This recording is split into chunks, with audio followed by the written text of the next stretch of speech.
Good morning class, welcome in your business studies video. Business studies के अंदर हम लोग हमारा मैनेजमेंट कर रहे हैं। हम लोगों ने फंक्शन ऑफ मैनेजमेंट्स बहुत अच्छे से पढ़े, प्लानिंग पढ़ लिया था। प्लानिंग के बाद फिर हमने ऑर्गेनाइजिंग देखा, देन स्टाफिंग, डायरेक्टिंग। अब हम लोग हमारा नेक्स्ट फंक्शन देखने जा रहे हैं, दैट इज़ योर कंट्रोलिंग। भाई डायरेक्ट करोगे आप लोगों को तो उसके बाद उन्हें कंट्रोल भी तो करना ज़रूरी है। कंट्रोल नहीं करोगे तो वो काम कैसे करेंगे और क्यों करेंगे काम अगर आपका कंट्रोल नहीं होगा। तो अब नेक्स्ट हमारा जो चैप्टर है दैट इज योर कंट्रोलिंग, जो कि हमें पढ़ना है। चैप्टर बहुत छोटा सा है, प्लीज ध्यान दीजिएगा। बहुत इजी चैप्टर है जिसके अंदर हमें कुछ लिमिटेड टॉपिक्स पढ़ने हैं, जैसे कंट्रोलिंग का meaning of controlling, nature of controlling, controlling का नेचर क्या है, इंपॉर्टेंस क्या है कंट्रोलिंग की, और कंट्रोलिंग का प्रोसेस क्या है। और लास्ट टॉपिक रिलेशनशिप बिटवीन क्या है प्लानिंग और कंट्रोलिंग में। एज पर कोविड-19 आप लोग जानते हैं 2020 के सिलेबस से इसको हटा दिया गया है इस टॉपिक को, लेकिन ये इसी चैप्टर का पार्ट है। तो हम लोग देखेंगे जरूर कि इसमें होता क्या है, बट अगर आप लोग 2020 बोर्ड एग्जाम की तैयारी कर रहे हैं तो उसके पर्पज से आपको ये टॉपिक पढ़ने की जरूरत नहीं है। क्लियर है? बट ये इसका पार्ट है तो मैं एक्सप्लेन जरूर करूंगी कि ये होता क्या है। सो क्लास आगे बढ़ती हूँ। ये 5 टॉपिक हमें इस चैप्टर के अंदर देखने हैं कि इन 5 टॉपिक के अंदर वो कह रहा है, इसका मतलब क्या होता है, नेचर, इंपॉर्टेंस, आपका nature, importance and controlling process. आइएगा सबसे पहले हम इसके मीनिंग से स्टार्ट करते हैं। मीनिंग ऑफ कंट्रोलिंग, कंट्रोल करना। नॉर्मल सी भाषा में तो हम कह देते हैं किसी भी चीज के ऊपर अपना हक जमाना कि हाँ ऐसे करो, ऐसे नहीं, ऐसे करो, तो एकदम से कंट्रोल करना। लेकिन अगर मैं बुकिश लैंग्वेज की बात करूं तो क्या होता है, it is a comparison of actual. ये कंपैरिजन करते हैं हम लोग कंट्रोलिंग के अंदर किस चीज का, actual performance with planned performance. हमने प्लान करा कि हम 1000 यूनिट्स प्रोड्यूस करेंगे, लेकिन एक्चुअल में हुई कितनी, 800 यूनिट प्रोड्यूस हुई। तो दोनों का जब कंपैरिजन होता है उसके बाद कंट्रोलिंग होती है कि अगर कम हुई तो क्यों कम हुई प्रोडक्शन हमारी, किस रीजन से कम हुई। आगे वो वही बोल रहा है, अगर परफॉर्मेंस जो है, इफ देयर इज डिफरेंस और डेविएशन, अगर कोई डिफरेंस और डेविएशन आता है या फिर नहीं आता, हमने 1000 सोची थी, 1000 हमने आउटपुट दे दी। एक तो ऑप्शन हो गया नो डिफरेंस, कोई डिफरेंस नहीं आया। लेकिन अगर डिफरेंस आ गया या डेविएशन आ गया, इन केस डेविएशन को ही डिफरेंस कहते हैं यहाँ पे, तो आप क्या करेंगे, take action to stop that reason. अब आपको ये पता चल रहा है कि हाँ भाई हमारी मशीनरी खराब चल रही है, रुक रुक के चल रही है, इस वजह से हमारी आउटपुट कम आई है।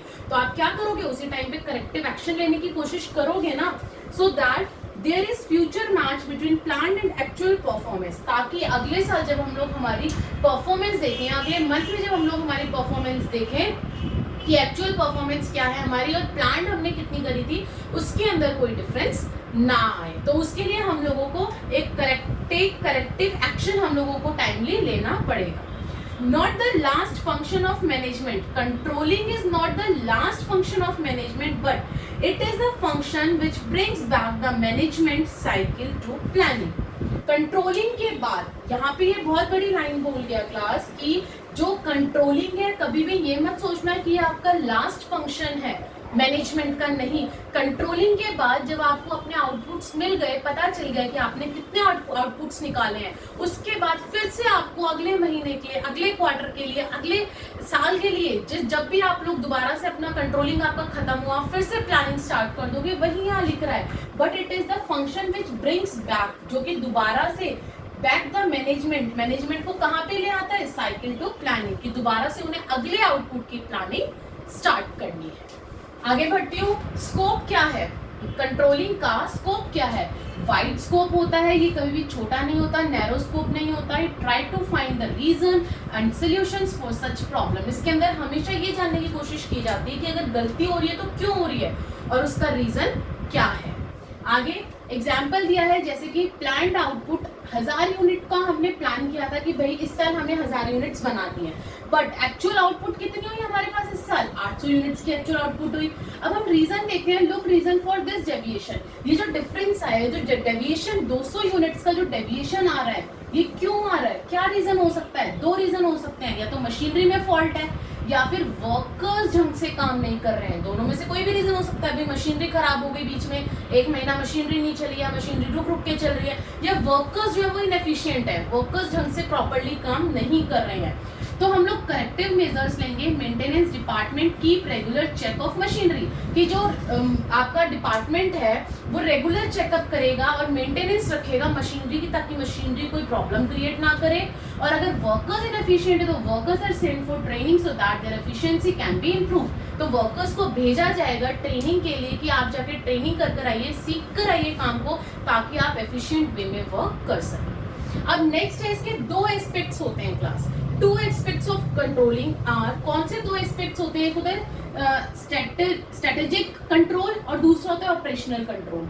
दो कंट्रोल होते हैं। स्टैटिक कंट्रोल के अंदर क्या होता, स्ट्रेटेजिक कंट्रोल के अंदर क्या होता है, ध्यान से सुनना। Check the effectiveness of strategies and plan. इसके अंदर हम लोग हमारे प्लान्स और स्ट्रेटेजीज को चेक करते हैं कि क्या हमने कोई गड़बड़ तो नहीं कर दी हमारे प्लान में या स्ट्रेटेजीज में, हमसे तो कोई गलती नहीं हो गई है, वो सारी चीजें चेक की जाती है। एग्जाम्पल, प्लान तो हमने करा था 100 आउटपुट का, लेकिन एक्चुअल में आ गई 120। इस बार हम लोगों ने ज्यादा आउटपुट दी है class. Mismatch is due to under estimation of plan, so it is called static control.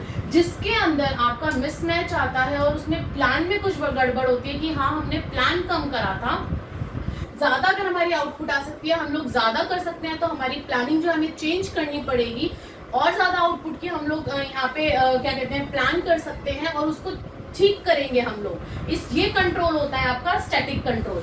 Operational control के अंदर क्या होता है आपका focus on managerial other act of organisation. इसके अंदर मैनेजरियल के ऊपर फोकस किया जाता है, मैनेजर्स के ऊपर फोकस किया जाता है। इसमें ये देखा जाता है, फाइंड किया जाता है कि जो मिसमैच है वो क्यों हो रहा है, why, due to fault in action और एक्टिविटीज, वो किसी एक्शन की वजह से हो रहा है या फिर एक्टिविटीज की फॉल्ट की वजह से हो रहा है। बोथ एस्पेक्ट्स मैनेजर फाइंड, दोनों ही एस्पेक्ट्स के अंदर, चाहे वो स्टैटिक हो चाहे वो ऑपरेशनल हो, दोनों ही स्टैटिक्स के अंदर आपका दोनों ही एस्पेक्ट्स के अंदर मैनेजर जो है वो ये ढूंढने की कोशिश करता है, रीजन जानने की कोशिश करता है कि मिसमैच क्यों हो रहा है और अपने करेक्टिव एक्शंस लेने की कोशिश करता है। तो ये दोनों कंट्रोल को मैनेजर कोशिश करता है, ढूंढूं कहाँ गलती हुई है और उसके लिए मैं करेक्टिव एक्शन ले सकूं। सो क्लास, ये था meaning of control. I hope कि आपको मीनिंग अच्छे से समझ में आया होगा, ताकि आगे जो हम लोग टॉपिक्स उठाएंगे वो इसी के ऊपर बेस्ड होंगे और वो आपको और अच्छे से क्लियर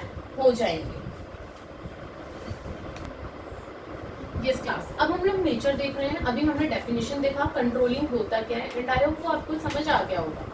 अब हम बात करते हैं नेचर की। कंट्रोलिंग का नेचर, फीचर, कैरेक्टरिस्टिक्स। एग्जाम में वो कुछ भी पूछ सकता है, प्लीज डोंट बी कंफ्यूज।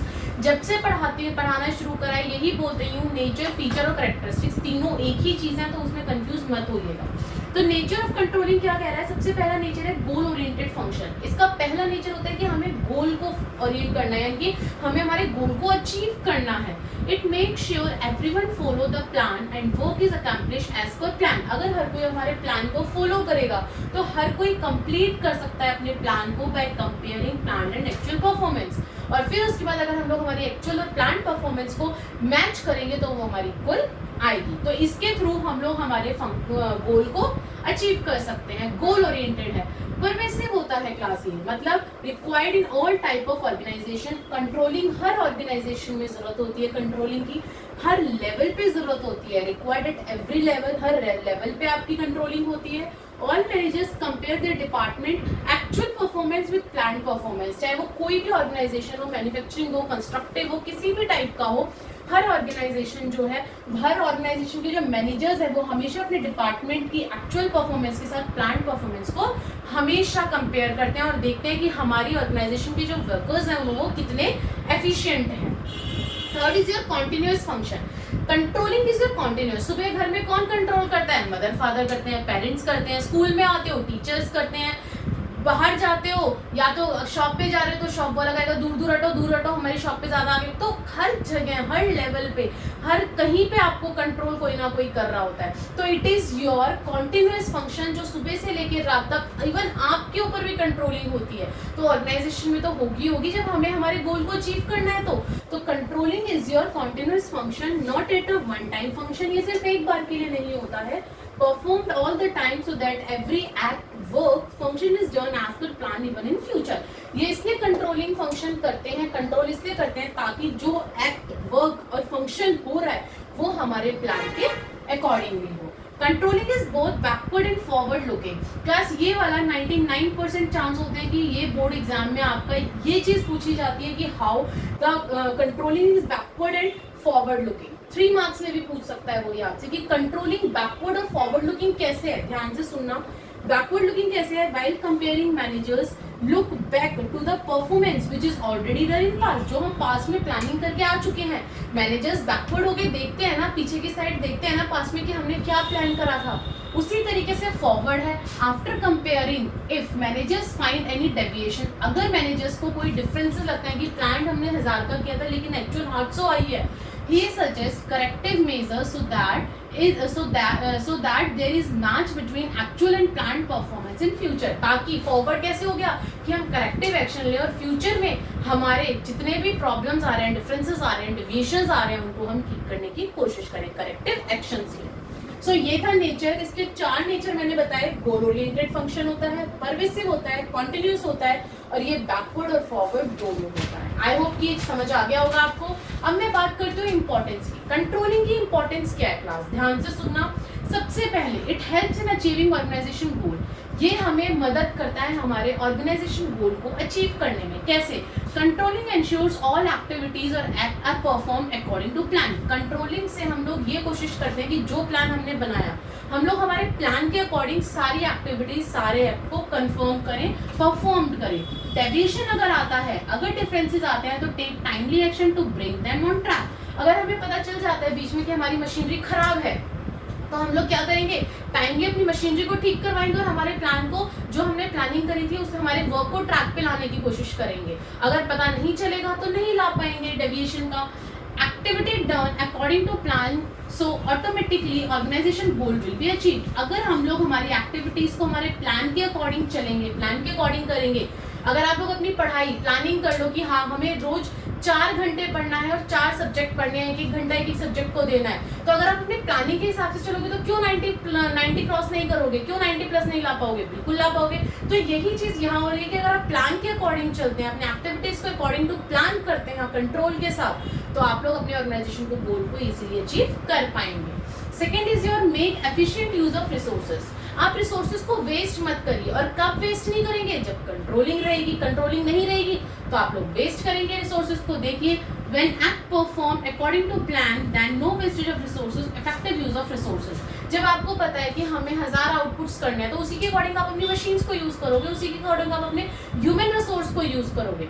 लेकिन अगर आपको यही नहीं पता कि कितनी प्रोडक्शन करनी है, तो आप उसका हो सकता है मैक्सिमम यूज कर लो, हो सकता है मिनिमम यूज कर लो, तो कुछ उसका वो नहीं हो रहा कि हाँ भाई कितना यूज हो रहा है, कितना नहीं हो रहा है, या तो वेस्टेज हो रही है या मिनिमम यूटिलाइजेशन हो रही है। तो ऐसा नहीं होना चाहिए। और वो कब होगा? जब कंट्रोलिंग होगी, जब प्लानिंग होगी class. Good control system communicate employ in 1 minute class. इसका पॉइंट है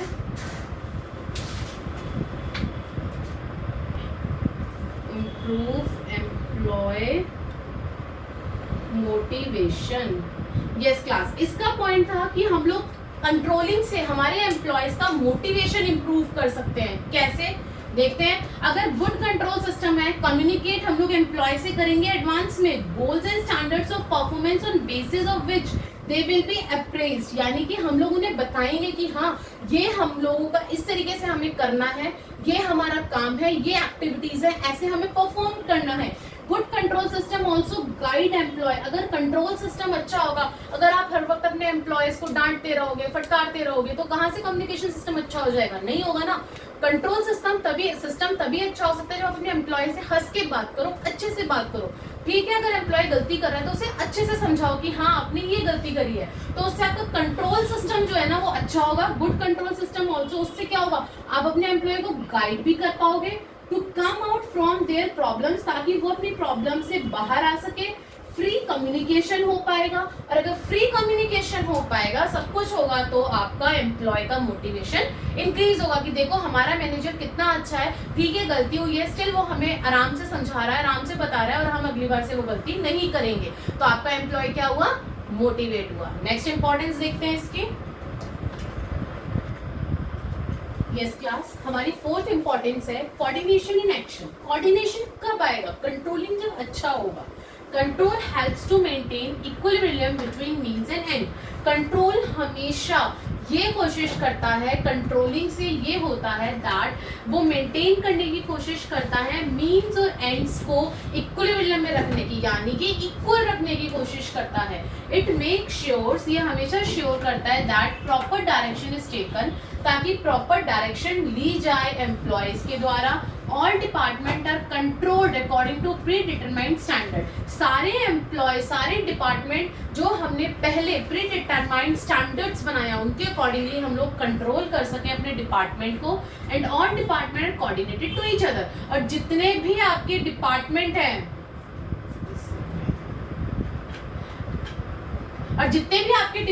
हैं वो सारे एक दूसरे से ईच अदर कोऑर्डिनेट कर सके इजीली, उनको एक दूसरे के साथ कोऑर्डिनेट करने में प्रॉब्लम ना हो।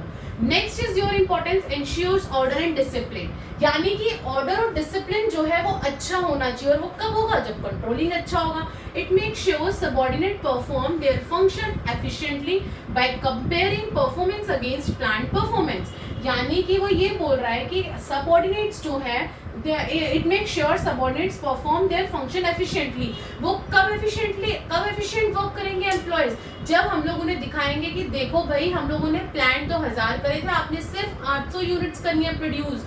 ऐसा क्यों, तो उनके ऊपर कंट्रोल अच्छा किया जाएगा, शार्प कंट्रोल किया जाएगा।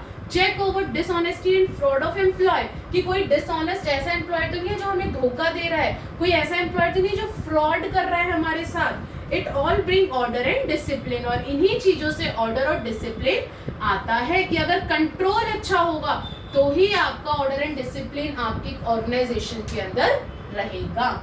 Next is your judging accuracy of standard, हम लोग हमारे स्टैंडर्ड को इजीली जज कर पाते हैं। Good control system check that standards और टारगेट सेट आर एक्यूरेट और नॉट। अगर हम लोग कंट्रोलिंग सिस्टम अच्छा रहेगा तभी हम लोग ये सारी चीजें चेक कर पाएंगे कि हमारा स्टैंडर्ड टारगेट क्या सेट था और एक्यूरेट है या नहीं है। अगर कंट्रोलिंग अच्छा होगा तो कंट्रोलिंग नहीं अगर अच्छा होगा तो आप कुछ भी चेक नहीं कर पाएंगे। Efficient control system check time to time the changes in environment and revise standards to match with these changes। हमें हमेशा हमारे कंट्रोल सिस्टम को ना टाइम टू टाइम चेक करते रहना चाहिए। क्यों?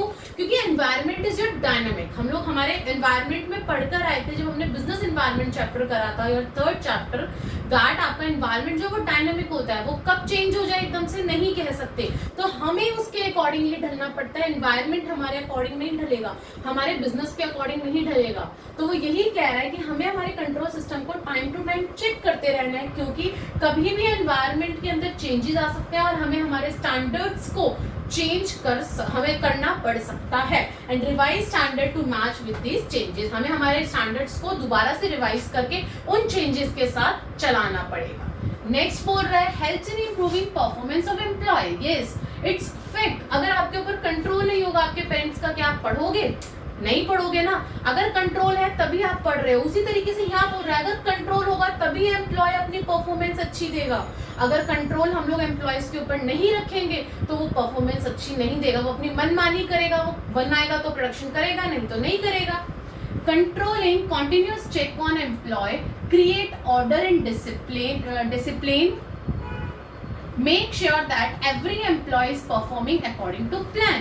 This is all improve employee performance। सही कहा। अगर आप रेगुलर चेक, आपके पेरेंट्स आपके ऊपर रेगुलर चेक रखते हैं तभी आप पढ़ते हैं और पढ़ते हैं तो मार्क्स आते हैं। उसी तरीके से ऑर्गेनाइजेशन के अंदर होता है, जब मैनेजर जो है वो कॉन्टिन्यूस चेक रखेगा एम्प्लॉय के ऊपर, क्रिएट करके रखेगा ऑर्डर एंड डिसिप्लिन को अपनी ऑर्गेनाइजेशन के अंदर, तभी क्या होगा, make sure that every employ is performing according to plan. तभी आप लोगों के जो एम्प्लॉयज हैं वो प्लान के अकॉर्डिंग चलेंगे, नहीं तो वो नहीं चलेंगे। और इससे क्या होगा कि आपकी एम्प्लॉय की परफॉर्मेंस और अच्छी होगी, अदरवाइज एम्प्लॉय परफॉर्म अच्छा नहीं करेगा class. Next is your helps in minimising the error. अब कंट्रोल रहेगा, वो आपको गाइड करता रहेगा, मोटिवेट करता रहेगा, तो आप भी कम से कम गलतियां करने की कोशिश करोगे। आप कहोगे यार हमारा कितना अच्छा मैनेजर है, हमारा ध्यान रखता है, हमें गाइड करता है, हमें बताता है कि हमें कैसे करना है, तो आप गलती क्यों करोगे? अगर आप अपने टीचर से रेगुलर अपने डाउट्स पूछो, आप सब कुछ उनसे पूछो कि हाँ मैम हमें बताओ, सर हमें बताओ कैसे करना है, क्या करना है, तो आप गलती क्यों करोगे एग्जाम में? जब आप डाउट ही नहीं पूछोगे, आपके दिमाग में इतने सारे डाउट्स चलेंगे तो एग्जाम में आप कैसे पास होगे? नहीं हो सकते। उसी तरीके से यहाँ पे है, आप मिनिमाइज करता है ये एरर्स को, controlling continuous monitor and check on employ हमेशा एम्प्लॉय को मॉनिटर करो कॉन्टिन्यूस बेसिस पे और चेक करते रहो that manager detect error on time, ताकि मैनेजर जो है वो टाइमली एरर को निकाल सके कि क्या हमारा एम्प्लॉय एफिशिएंट है काम करने में। ऐसा तो नहीं है कि भाई वो बिल्कुल ढीला ढाला सा है, बोल नहीं सकता, चल नहीं सकता और उसको रख लिया जॉब पे, वो कुछ काम वाम नहीं कर रहा। अगर ऐसा कुछ है तो take corrective steps to bring them on track. उसी टाइम पे हम लोग हमारे करेक्टिव एक्शन लेंगे, करेक्टिव सारे के सारे हम लोग अपने स्टेप्स उठाएंगे, ताकि हम लोग हमारे जो भी प्रॉब्लम आ रही है उस प्रॉब्लम को ट्रैक पे ला सके, उस प्रॉब्लम को सॉल्व कर सके। क्लास क्लियर है? तो ये था आप लोगों का इम्पोर्टेंस ऑफ कंट्रोलिंग। आज के वीडियो में हम लोगों ने हमारे 3 टॉपिक्स पढ़े हैं कंट्रोलिंग के। मैंने ज़्यादा नहीं खींचा है क्योंकि समझ में आना आप लोगों के लिए ज़्यादा ज़रूरी है। कंट्रोलिंग होता क्या है, उसका नेचर, फीचर और कैरेक्टरिस्टिक्स क्या होते हैं, और लास्ट में हमने इसकी इंपॉर्टेंस देखी।